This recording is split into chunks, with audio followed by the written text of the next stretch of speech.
When I moved down here from New England, probably the thing that shocked me the most is that you guys have different seasons down here. You have gumbo season, you have crawfish season, you have the summer, which is the majority of the year.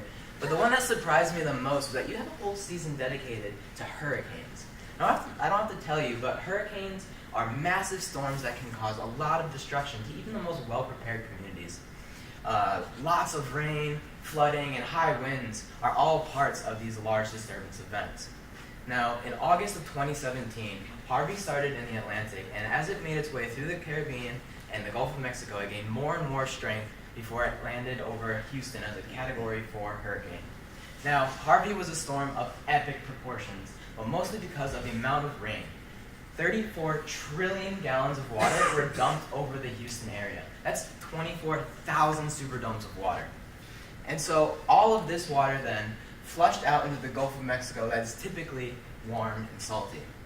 So what I'm interested in is how do these small floating animals react to this disturbance event, specifically zooplankton. And these are fantastically diverse and an integral part of the coastal food web.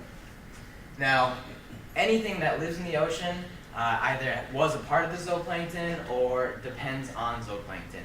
Things that we like to catch and eat, such as crabs and mussels, or even things like fish, like tuna or redfish, have a part of their life cycle where they are zooplankton. But probably the most important role that zooplankton play are as food. If you live in the ocean, you eat zooplankton. And if you don't, you eat something that does. So, so then when a disturbance, such as a hurricane, comes along and mixes everything up, the menu of the ocean changes.